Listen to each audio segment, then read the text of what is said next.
ओम नमो भगवते वासुदेवाय। ओम नमो भगवते वासुदेवाय। मित्रों, क्या आपने कभी सोचा है, अपने मन से पूछा है कि मैं वास्तव में कौन हूँ? इस जीवन का उद्देश्य क्या है? परमात्मा क्या है?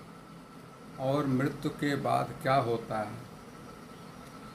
मित्रों, ये प्रश्न आज हमारे आपके मन में उठते हैं।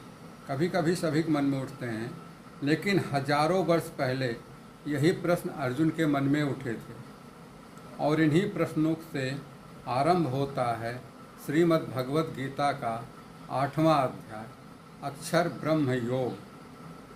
भगवान श्री कृष्ण ने 7वें अध्याय के अंत में ब्रह्म, अध्यात्म, कर्म, अधिभूत, अधिदैव और अधियज्ञ जैसे गूढ़ विषयों का उल्लेख किया है।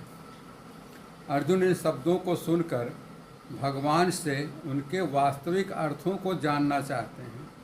तब अर्जुन कहते हैं, किंग तद ब्रह्म किम अध्यात्मम किंग कर्म पुरुषोत्तमः अधिभूत चा किंग प्रोक्तम अधिदेव किमुच्यते। अर्थात, हे पुरुषोत्तम, अब ब्रह्म क्या है, अध्यात्म क्या है, कर्म किसे कहते हैं, अधिभूत क्या है और अधिदेव किसे कहा गया है। अब इन प्रश्नों के पीछे छिपे गहरे रहस्य को समझते हैं मित्रों। पहला प्रश्न है, ब्रह्म क्या है? ब्रह्म अर्थात वह परम सत्य जो शाश्वत है, अविनाशी है और कभी समाप्त नहीं होता है।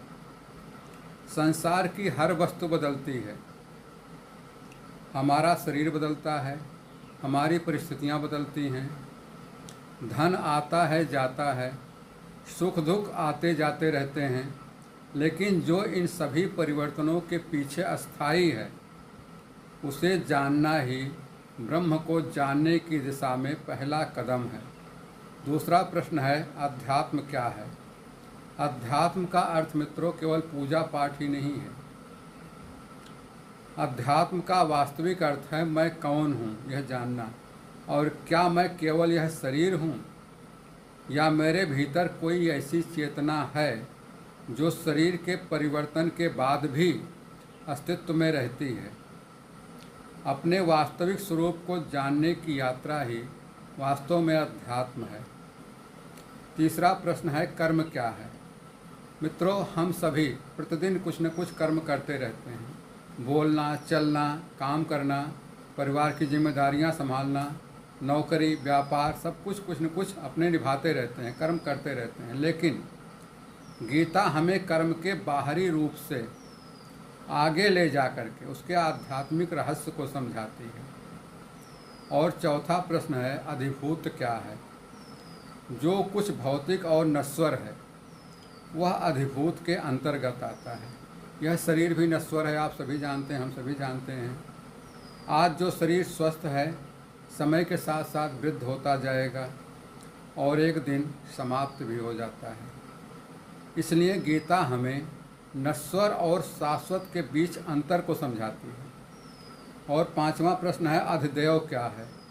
अर्जुन यह भी जानना चाहते हैं कि इस विराट ब्रह्मांड के दिव्य व्यवस्था के पीछे, जो इतनी दिव्य व्यवस्था है विराट ब्रह्मांड की, उसके पीछे कौन सी शक्ति कार्य करती है। मित्रों, सूर्य, चंद्रमा, ग्रह, नक्षत्र, तारे, प्रकृति की विशाल व्यवस्थाएं, यह सब, इनके पीछे उस परम चेतना का रहस्य क्या है? परम चेतना कौन है जो इसको चला रही है? अर्जुन भगवान से ही जानना चाहते हैं और आगे अगले श्लोकों में पूछेंगे भी, कि अधियज्ञ के विषय में पूछेंगे। इसकी विस्तृत व्याख्या इस अध्याय में मिलती जाएगी आपको। इस श्लोक से मित्रों हमें क्या सीख मिलती है, देखने की सबसे बड़ी बात यही है कि हमें इस श्लोक से क्या सीख मिल सकती है। सबसे बड़ी सीख तो यही है कि प्रश्न पूछने में कभी संकोच ना करें। किसी से भी कोई प्रश्न पूछना है तो उसमें कभी कोई संकोच ना करें, क्योंकि अर्जुन ने प्रश्न किया और अर्जुन कोई साधारण व्यक्ति नहीं है। अर्जुन अतिरथी थे, बहुत विद्वान थे, बड़े प्रतिभावान थे, महान योद्धा थे, लेकिन फिर भी उन्होंने भगवान कृष्ण के सामने अपनी जिज्ञासा रखी। क्यों? क्योंकि जिस मन में प्रश्न पैदा होता है, उसी मन में फिर ज्ञान का द्वार खुलता है। जब प्रश्न उठेगा तभी ज्ञान का द्वार खुलेगा। आज हम भी जीवन में सफलता, धन और सुख की तलाश करते हैं, सभी लोग करते हैं, लेकिन गीता हमसे एक और बड़ा प्रश्न पूछती है, क्या तुम यह सब प्राप्त करके वास्तव में क्या प्राप्त करना चाहते हो? यदि मनुष्य अपने वास्तविक स्वरूप और जीवन के परम उद्देश्य को जान ले तो उसके जीवन की दिशा ही बदल सकती है। इसलिए अध्याय 8 का यह पहला श्लोक केवल अर्जुन का प्रश्न नहीं मित्रों, बल्कि यह हम सभी का प्रश्न है कि मैं कौन हूँ, परम सत्य क्या है, जीवन का उद्देश्य क्या है और अंततः मुझे जाना कहाँ है। इन प्रश्नों के उत्तर भगवान श्री कृष्ण आगे के श्लोकों में देते रहेंगे। इसलिए इस दिव्य ज्ञान की यात्रा में आगे भी हमारे साथ यात्रा जारी रखिए आप सब। बस मित्रों, आज के लिए इतना ही। जय श्री कृष्णा, जय श्री राधे, राधे राधे राधे राधे। श्री कृष्ण शरणम मम, श्री कृष्ण शरणम मम।